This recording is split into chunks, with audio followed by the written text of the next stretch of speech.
Hi, and welcome to the Magical Living Open House. I'm your host, Patricia Tallman, and my very special guest today is Robyn McTague. Robyn is the creator of a life of choice coaching and positive team engagement consulting. International speaker and author, we're so lucky to have Robyn with us today, empowering individuals and couples and teams to navigate the complexities of their personal and professional relationships, engage fully in life, uncover the drivers behind behaviors, and address conflicts head on. I mean, who doesn't need that today? Thank you so much, Robyn, for being here. I appreciate it. Thank you for having me. Absolutely. So, we're also aware of, concerned about, and it knee deep in being able to communicate not only with each other, but safely express how we're feeling to ourselves and to our housemates, our partners, our lovers. Uh, it is just a time of, boy, we need every tool in the toolbox, you know? So I just want to hear from you. Like, what would you tell us, first of all, just to get started about how do we keep our home in a place that's safe to communicate, much less work stretch out from there? Yeah, it all starts with us, right? The common Mm. leader is us. And if you're like me, you probably grew up in a household where there were no boundaries. There was so much turmoil. I didn't know how to deal with conflict. I had the rageaholic dad and the mom who was mentally ill. So Oh, I saw two extremes, mm. and there's nothing in the middle. So, despite getting to university and doing all these things, it's like I need extra skills. So, I actually certified in conflict resolution because I needed some specific skills. It's just like parenting or anything else, communication. We don't know what we don't know, and we fall back into our old patterns when we're triggered and we're in times of stress. So, learning some skills before it happens is number one. So, how can you take that moment to really take the time to get to know yourself and what's important to you? Because often it's about a feeling your boundaries been crossed or something that doesn't sit right with you, but we're not aware of what that is. So, our automatic response is just to either eject it out to make ourselves feel better or to leave the situation and withdraw. And none of those situations are going to help us because we're doing is delaying the inevitable. And what's going to happen is it's going to build up, resentment builds up, more anger, and then we have explosions. And I repeated that pattern in my marriage because I knew something was wrong and I'd ask, but nothing would happen until maybe 6 months later and there'd be a blow up. But we could never talk about the reality of what was going on for that person. And so we really need to have that awareness and have the skills to be able to say, maybe I'm not the expert here. Maybe I can just be curious about what's going on with me and what's going on with that other person. And that was my biggest lesson from conflict resolution training was be curious. All behavior makes sense. Just that be curious, all behavior will make sense. I mean, all behavior is rooted in something. Yeah. So it makes sense somewhere. That's really interesting. And how can we be Ah, open enough? We need to learn to self-regulate and be open and be able to ask questions of that other person. And so in the workplace, yeah. especially, but even in relationships, we think we have this personality conflict, but really it's motivational that we want different things, right? I want this and you want that.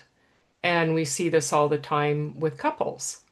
But it also could be with our boss. And it's like, oh, I love to be creative and I'm going to spend all this time on this particular type of thing and I'm going to present this way. And my boss is sitting there. When are they going to get to the meat of what I want to hear? But we don't have those conversations because it's so invisible. We talk about in the motivational mapping system how to bring the invisible visible. What's important to you? How do you feel about what you do? What's your communication style? All these different things that we don't know how to articulate for ourselves. No, we didn't learn that, did we? I mean, we didn't even have Had a similar background. My mother was terminally ill, and my dad was a raging alcoholic. But the whole idea of about a boundary, that was, nobody, what? Nobody would know what that was. And so I totally have fallen back on, and I know a lot of people in my situation, when you grow up to be a people pleaser to try to stay safe when you're a kid, you keep that up because that's what has worked for you in the past, or just get out of there because that's what kept you safe. And you never question that until it's really not working and it means more. Like you're really in love with your partner, or you really love your job and you want to keep it. And that's what seems to motivate people. And you're already in crisis. You're already. So going back to, I didn't mean to digress. I wanted to identify that nobody's at fault here. We all did the best we could with what we know at the time. Now, okay, so what can we do as adults who are feeling like they don't have adequate tools to deal with their own personal stress from our situation in the world, much less deal with our spouse's stress or our kids' stress or our boss's stress? Do Yeah, you, and, you know, and we keep ourselves so busy. that's it. Yeah. It's It's easy not, to do. and it's not Yeah. easy in this world, right, where we're working, especially if we do have children, we have a partner, and so there's all these things. And that was my big lesson with cancer was I was doing everything for everyone else. I was so overly responsible, and that's what I learned, as a 4-year-old was I had to do it all. We don't open ourselves up to be vulnerable, to talk about what's going on, right? And we see this big movement about mental health and all these different things. And it all starts with that tension and that conflict within ourselves. So the more that we can actually take some time, whether it's 5 minutes, if you're at work, go to the bathroom. Just sit there. I used to do that when I was learning meditation, and I would be triggered, and it's like, I just need to get out of the situation and just sit there for a moment, take a couple of breaths, and no one's going to see me. I might have a few tears. I couldn't be that vulnerable out there, but No. I still be vulnerable with myself. And so when we can actually be in the situation, number one is find your feet. How often are we not in our body, right? Especially for those who, Mm. like myself, who've had sexual abuse, we learn to disassociate. And so I'm not in my body. And we are traumatized all the time in society, about what we see in the news and war and all these different things. So, how do I take care of myself, body, heart, and head? In the Enneagram, we talk about a three-centered practice because the feet need to be on the floor. The only thing I can do in the moment is have a breath. And sometimes it takes us a bit to get there and understand. One of the other big things I learned in conflict resolution was we have that moment before we express. And you talk to so many people with anger, and they Mm. say, "Oh, no, I don't have any control over that. I just have to get it off of me." And especially with trauma, that's what we want to do because that's what the abuser did to us, right? Right. They got it off themselves, they put it on us, and we took it on. And we didn't know any better as children. And so when we can say, "Yeah, that's not mine," and say, "Okay, just take a moment. This isn't me from my current place. This is me reacting from that younger part of me that I wasn't Mm. able to integrate, that I wasn't able to take care of." Give myself an inner hug to that little child that didn't feel safe. Can I take that moment to take the breath and see a different way to react? I worked with a woman who worked in a prison system. Not a good place to be, right? She's with these big guys and she's this tiny woman, and she didn't understand that she could actually have a dial. So we talked about using a dial and like 0 to 10. So when she could feel herself starting to tune into her body, where is my dial right now? Oh, I'm at 6. I know I want to just react. That's not safe in this situation. How can I just take a breath? look to see what's around me in this moment, get myself present, take that breath, and just kind of calm down and make a choice from there instead. And maybe we need to end the meeting and need to come back to it later. And that's setting the boundaries, right? Learning to say no in the moment and being able to keep yourself safe and the other person safe. Wow, that's amazing. She had it going into a prison. Yeah.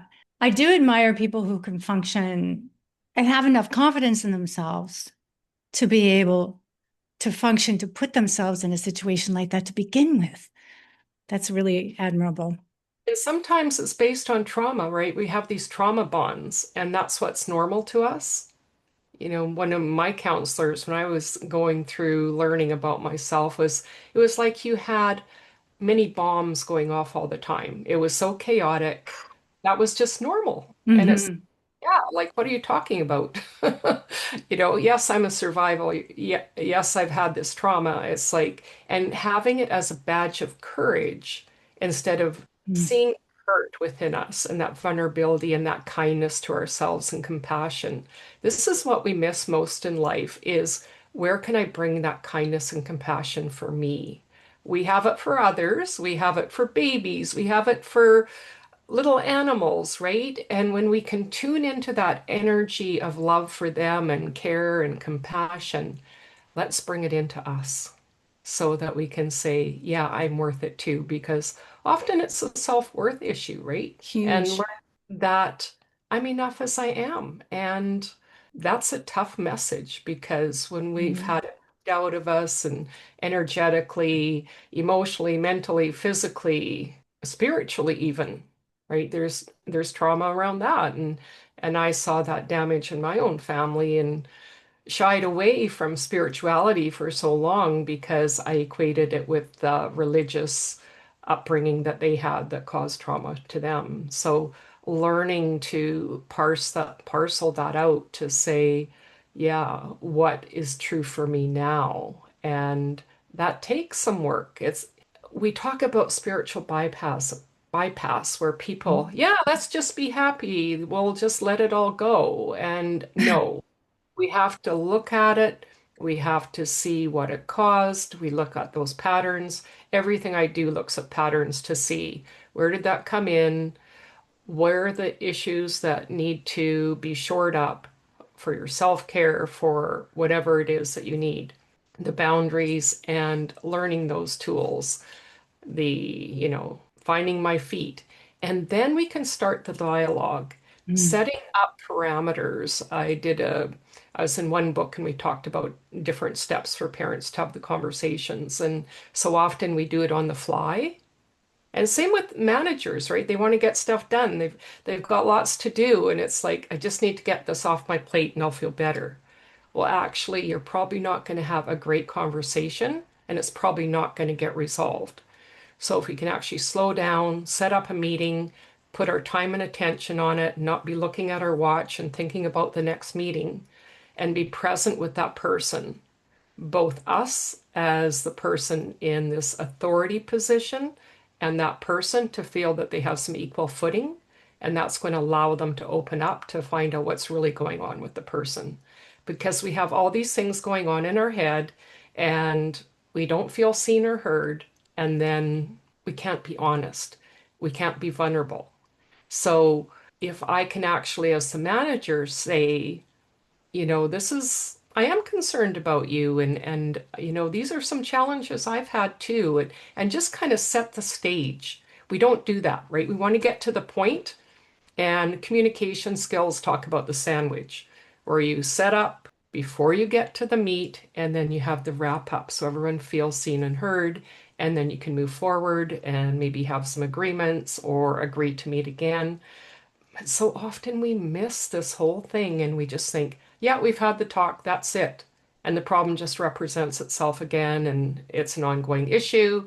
And then it might turn, a grievance in your union environment or some kind of suspension or something because it's just gone underground. And this happens with teams too. And with the map, we can actually see what are the individual motivators, what's the team profile, what's going on here, how are people feeling, are they engaged or not? And how can we work with that in the context of what you're doing? Because it's not these cookie cutter approaches. It's we have to look at it all individually. Most people don't want to take the time to do that. I think they See? see it very, like, that's very scary. That's daunting. It is. And Hmm. that's why we need to train people to see the value of what's important.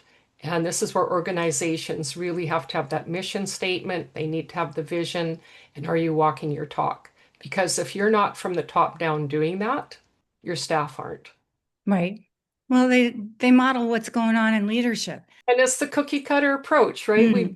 going to bring in an HR thing where we're going to have work-life balance and we'll offer this or offer that, but you have to do it on your own time. So you're already feeling stressed and, add this into your schedule too. Things like that where we don't take the time to sit back and think about it from the other person's perspective.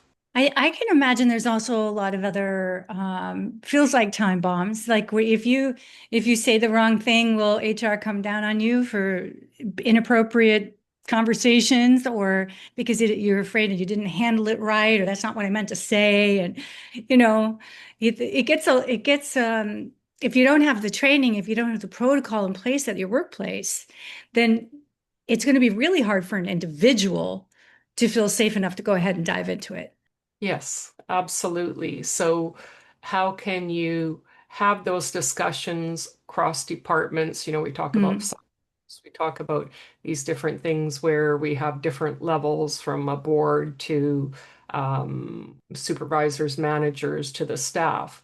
And until we can actually see each person's and each group's profile and what's important to them, there was one group where the top people did have the vision, which is important, but they forgot about the people on the floor who are more relational based. So they didn't feel brought along. Relational type people need lots of information, lots of time. They want to feel secure. And it just felt too fast for them. They're slower to change. And the vision people were fast to change. So they just felt, I don't know what's happening. So they're so fearful for what was going on with their job, and until they had that conversation and learned to slow down and bring them along and say what was going on, the longer term vision, the kind of short term vision, and what the steps were going to be, and get feedback, that shifted everything. I believe a lot of my community, and I this will be on YouTube, so it's going to be a much broader community once we get this all launched. But in my community, there's mostly smaller companies, people who are solopreneurs or have small teams, and Yeah. then there are those who are working for one big company. They work for somebody else. But for those who run their own small business, where would you say could be a good place to start? And is there a resource that we could point them to? Yeah, for the entrepreneurs, I love doing their maps because most of them are high growth people. Mm, A shiny object, and one of the motivators is spirit that wants the freedom. That's why they are entrepreneurs. But remember, if you don't put some structure, how are you at completion and bringing in the achievement motivators? right. You're just running around in circles. So reframing is really huge. Reframing it to say, if I put some structure in here, I'm actually going to have more freedom. That's right. Going to get stuff done, and then I can go off and do those other things that I enjoy. And one of the other things is understanding we don't need more people like us. This is a huge Right. downfall for so many people. And I'll do the maps, and I had three people that were going to work together, and they were all high growth, which is great. But I said, okay, well, who's going to take care of the relational stuff? Who's going to have the systems in place? Like, how are you going to work together and make sure you're making money? That, all these kind of very, what seems basic, but isn't in your frame of reference and it's not something you naturally want to do. So you're going to avoid it unless you put something in place to make it happen. That makes so much sense. You nailed it. So, do you have something we can point people to, either your website or someplace that they can get to know you further, read more about this? A lifeofchoice.ca is for the individuals and the couples, and then positive team engagement is the website for the teams. Positive team engagement? .com, yes. Okay, And I'm on LinkedIn as well. perfect. And I'll get all your links and I'll share it with all of you all. So we'll have it. Thank you so much. Is there anything else you would like to leave us with today? It's really about believing in yourself, knowing you're important enough to take that time for you. I had to learn that the hard way with getting cancer. Oh, So, sweetie. 25 Yeah, years ago, so huge shift in my life, and we don't want that happen to you.